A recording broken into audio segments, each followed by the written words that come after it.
So I'm very happy to be here today to talk to you about how to run your data and machine learning workflows on Kubernetes with Flyte. My name is Samhita. I'm a developer advocate at Union.ai. Union.ai is a Seattle-based startup that offers production-grade AI solutions. And I contribute to the development of Flyte, an open-source workflow orchestration platform where I primarily work on content, integrations, and community. And I have also been actively involved in developing LLM applications and ML inference solutions with Flyte. So the agenda of this talk is as follows. Firstly, I'll talk about what data and machine learning pipelines are and the challenges that they entail. And then I'll talk about the benefits that Kubernetes offers for scaling data and ML pipelines and how it can help tackle the challenges. And then I'll talk about the challenges with Kubernetes for data and ML practitioners.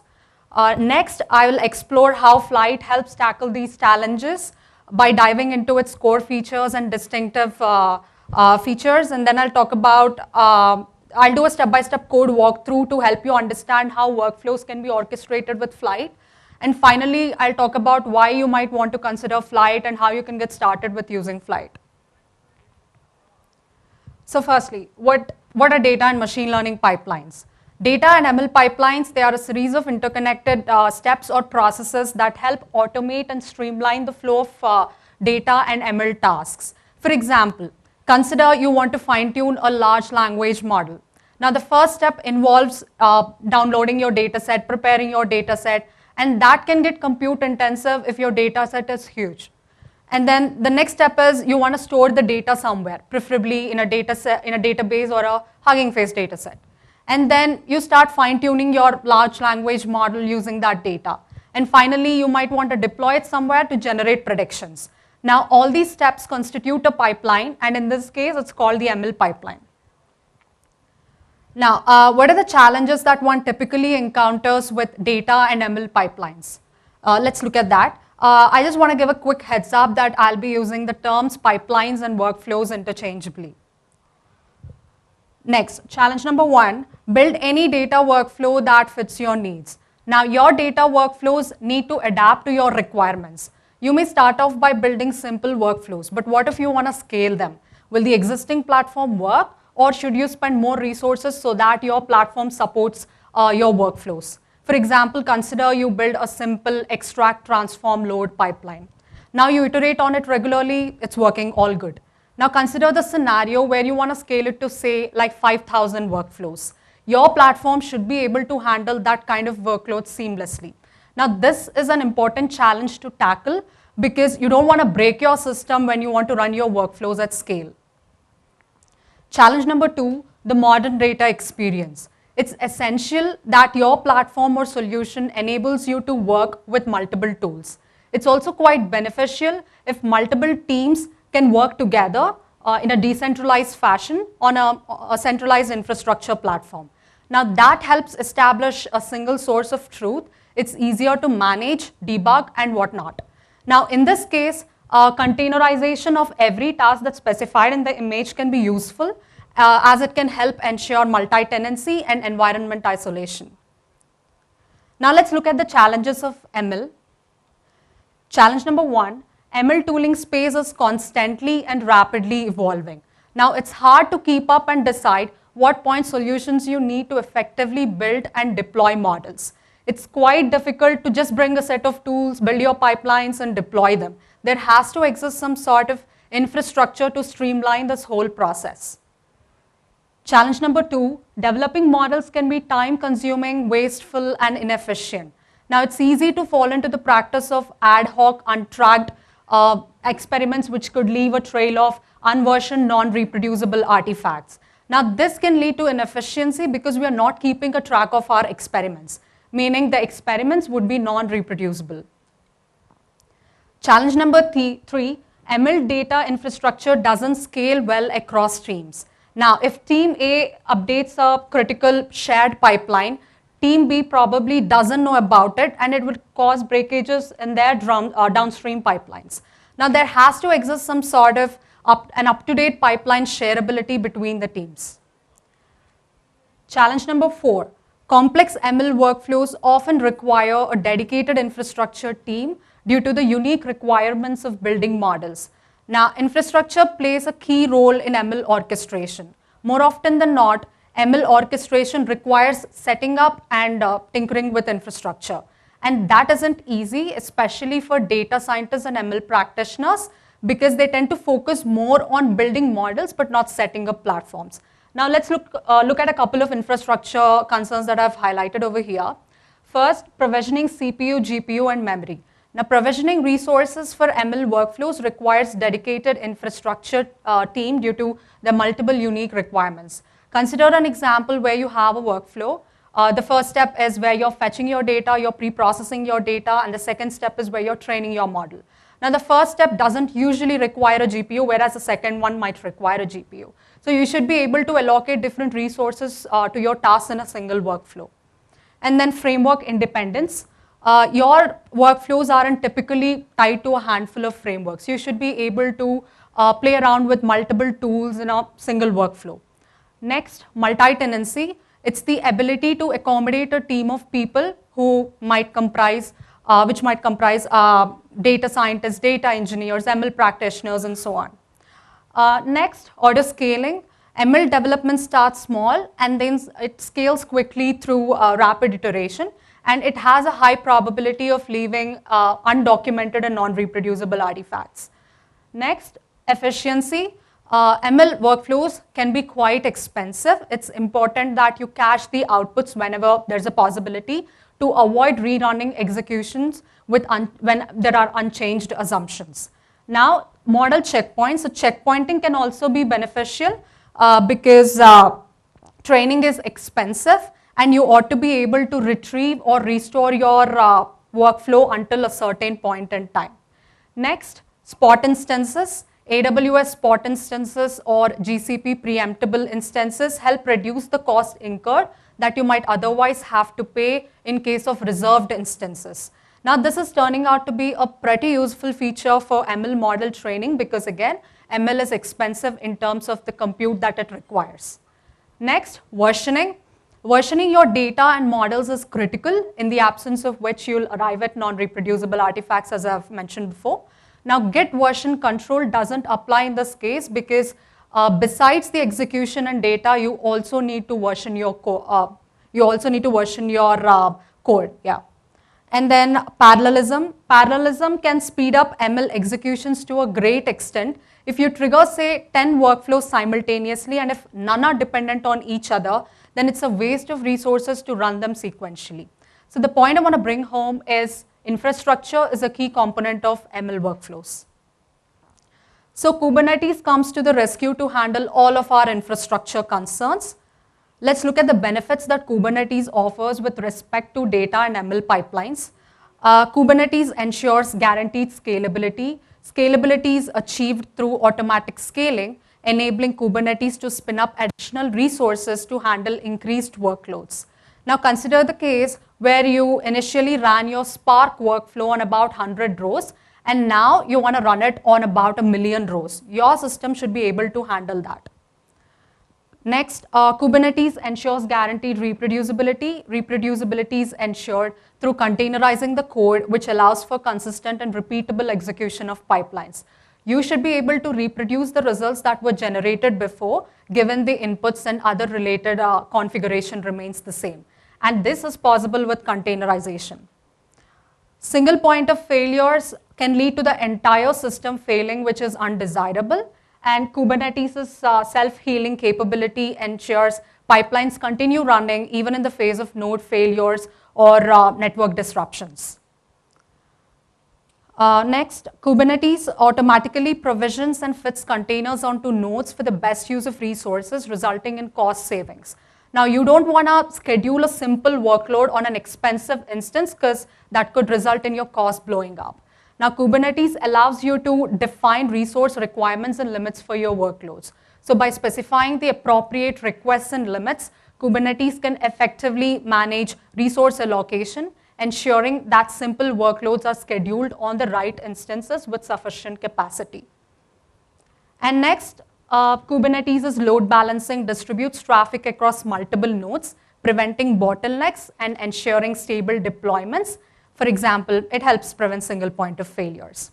So despite the benefits that Kubernetes offers, it can, however, be quite challenging for many data and ML practitioners because they're primarily focused on their domain expertise, and they may find it daunting to navigate the intricacies and complexities of Kubernetes.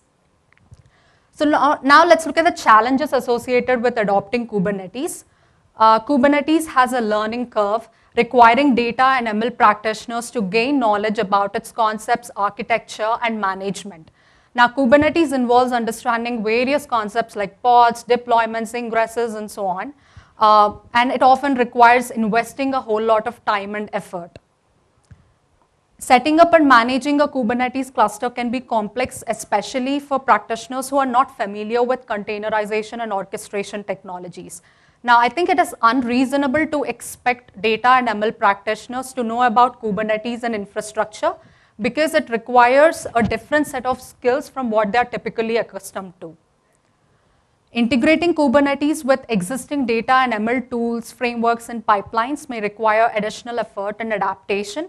Kubernetes involves writing YAMLs, and building integrations that can run on Kubernetes isn't always a straightforward task. As I've mentioned before, writing YAMLs that accurately reflect the scalability and flexibility requirements of ML workflows can be a daunting task. Now, if you are to run your workflows on Kubernetes, it requires tinkering with YAMLs, and ML workflows often involve a complex set of interconnected steps, data dependencies, and resource requirements, and capturing all these intricacies in YAMLs can be difficult. So this calls for a need of wrapper around Kubernetes that can abstract away the complexities of Kubernetes while developing data and ML pipelines. Meet Flyte. Flyte is an open source workflow orchestrator that unifies your data, ML, and analytics stacks, and it's built on top of Kubernetes. So workflow orchestrator here means Flyte's capable of orchestrating or managing the end-to-end data and ML workflows. Just wanted to give you all a sneak peek into what Flyte is capable of. Let me just read out a couple of them. So Flyte offers strongly typed interfaces. Flyte tasks can be written in any language because that is possible with containerization that Flyte provides. And it helps with declarative infrastructure. You can request for GPUs and CPUs at a granular level. And Flyte is multi-tenant, meaning you can onboard any number of teams and users, and they should be able to collaborate seamlessly. So how are people using Flyte? Spotify was one of our early adopters.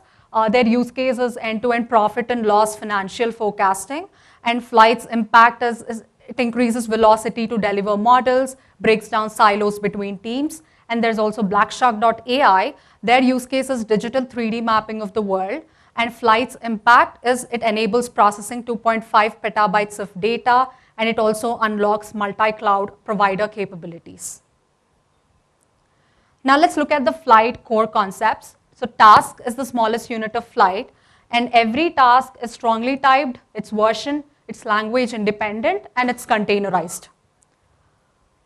A workflow is a composition of tasks or workflows themselves to achieve complex computations. Now here's an example of a workflow. It has 4 tasks which are dependent on each other, and a workflow is strongly typed, its version, data flow is the first-class citizen of a workflow, and it's dynamically recursive, meaning the structure can be determined dynamically. And next comes launch plan. You can think of launch plan as a plan that you write to trigger your workflow. So this is helpful to say trigger your workflow on a specific schedule, or if you want to provide default arguments, or if you want to set up notifications and so on. Next, projects and domains. Projects and domains are the logical grouping of tasks and workflows for built-in multi-tenancy and isolation. If you look at this image over here, there are 3 projects: data, ETL, classification models, and forecasting models. And there are 3 domains: development, staging, and production. So if you want to promote your workflows from development to staging and then to production, it's just a change of a single parameter, and you should be able to do that. And also, you can think of projects as like 3 different teams. So all of them can work together while also maintaining that separation of concerns. So what's unique about Flyte? Yeah, so Flyte supports static execution graph in the sense that it depicts what the workflow looks like and what the dependencies between the tasks are even before the workflow commences.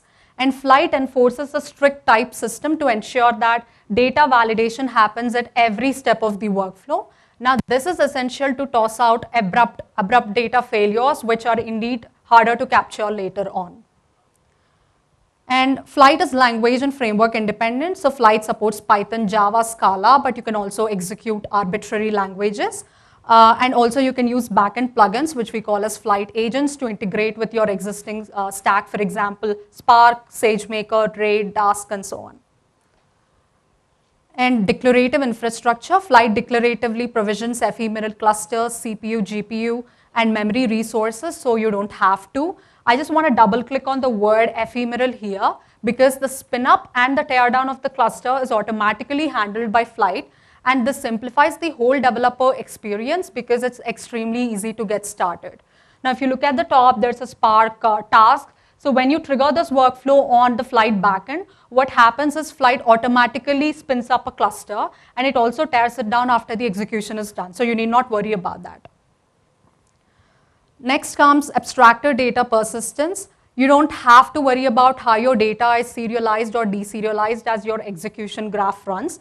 Now, every task in Flyte is associated with a pod. So serialization and deserialization is automatically handled by Flyte. And because all the uploads to a remote storage like S3 and downloads to the local storage they are all automatically handled by Flyte. Next comes building data and ML pipelines with Flyte. So here's a high-level overview of the creation and execution of a Flyte workflow. The first step involves writing a workflow. You get a workflow, and then you package and register. That results in a compiled workflow. And there's also a Docker image. Now, Docker image gets automatically built if you specify the image specification in a Python file, which I'll show very soon. And after that, after you trigger the workflow, it gets scheduled and run on a Kubernetes cluster, wherein every task is associated with a pod.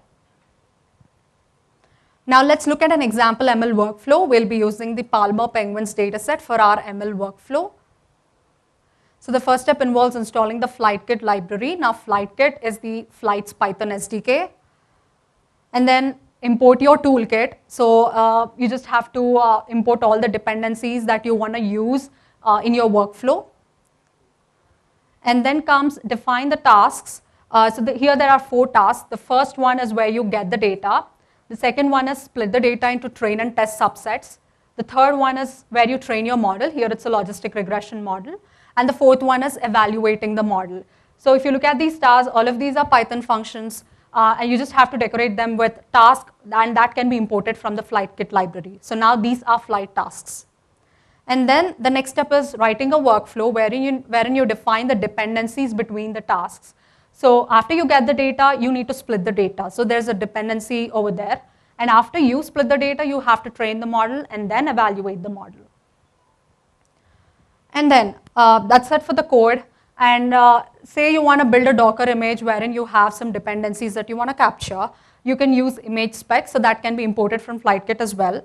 So you can build a container without a Docker file. You just have to specify the Python version if you want to, that's optional. You can specify the registry. The registry is the one where you want to push your image to. And then packages, the packages that you want to install in your Docker image. You can also specify app packages if you have any. If you want to also specify base image, that's possible too. And you just have to send that custom image to the task decorator, and that's it. You don't have to manually build a Docker image. It's automatically handled by Flyte. And here's how you have to package and register your code to the Flyte backend. So you can just say pyflyte run remote. Now remote is the flag that you can use in order to run it on the Flyte backend. Now if you want to run it locally, you can omit that flag. And then you can specify the Python file name where you have your code, followed by the name of the workflow. And that registers, this command registers and runs. But there's also a command called pyflyte register that just registers the code on the Flyte backend. And after that's done, you can run the code on the Flyte console. So Flyte console is the Flyte user interface. So you can just trigger the workflow right over there. There's an option, and you can specify all the input parameters that you want to send to that workflow. You can select the version and also the launch plan that you want to use. And next, you can inspect your workflow results on the user interface. So here's like a graphical overview of that workflow, the one that I've shown earlier. And you can also inspect the inputs and outputs of every task that's involved in this workflow. So that helps track the data lineage.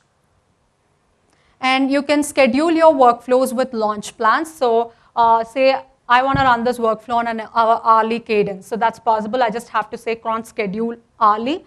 And I can also send default inputs to this. And yeah, you can visualize inputs and outputs with Flyte decks. So here's a visualization. So what's happening over there is I have sent disabled deck. I've set disabled deck to false in the task decorator, and I am initializing a deck. I'm giving it a name. I'm saying it to. I'm asking it to render a data frame. So what happens is it will render that data frame on the Flyte UI, and you can view all the dataset statistics and so on. It depends on what you want to render. So whichever is HTML renderable, that's possible. You can use Flyte decks for that. And also, you can also build custom renderers. So this is a custom renderer for confusion matrix. You can just build whatever you want to. So how do you optimize your workflows with Flyte? Cache intermediary results to avoid repeat computation. So you can set cache to true and also set the cache version if you want to cache the outputs. So what happens is if you run this task again, and if the inputs remain the same along with the code, it will just fetch the outputs from the cache without rerunning this task. And also if you say update the cache version, it will invalidate the previous cache and run it again. And then use map tasks to parallelize tasks. Flyte is inherently parallel, but you can use map tasks if you want to run your task in parallel with a set of inputs.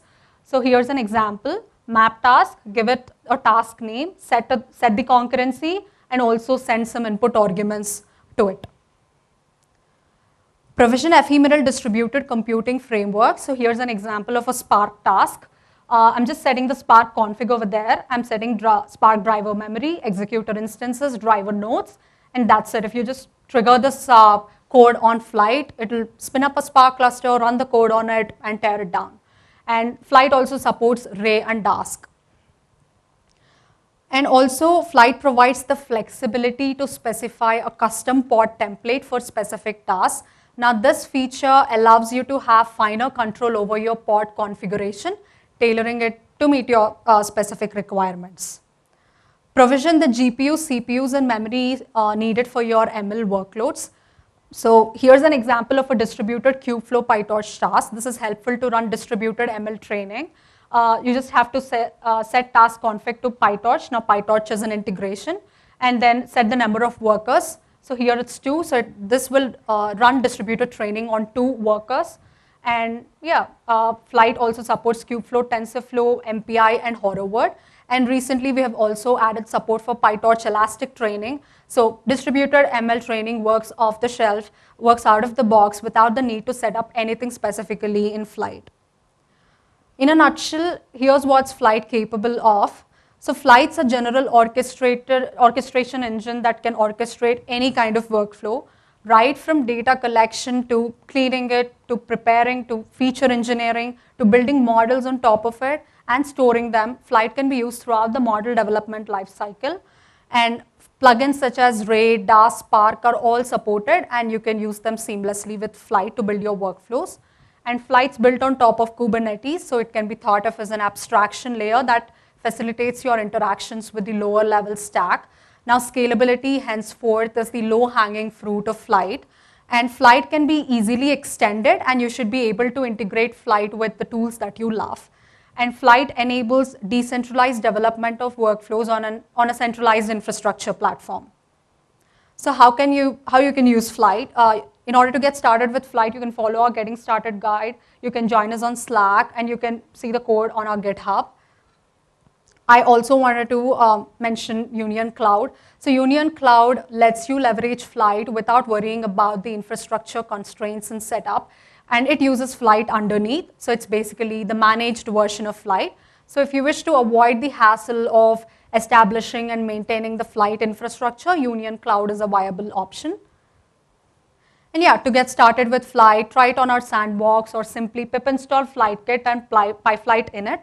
And that's to create Flyte tasks and workflows.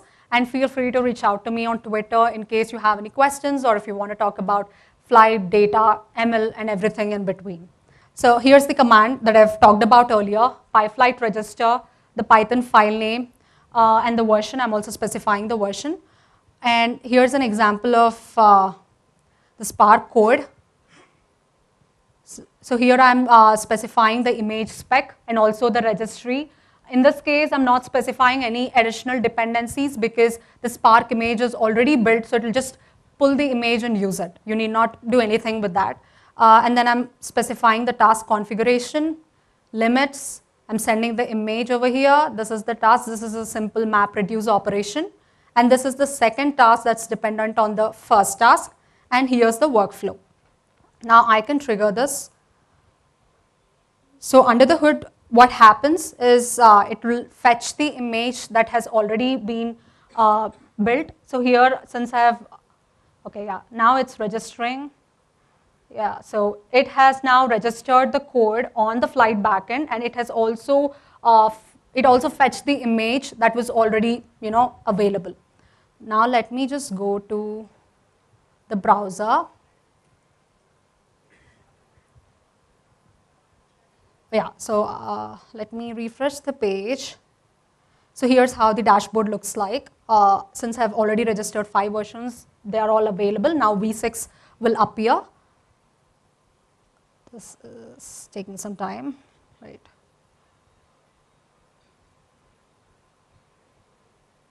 Yeah, so here's how the nodes, these are the nodes that got triggered.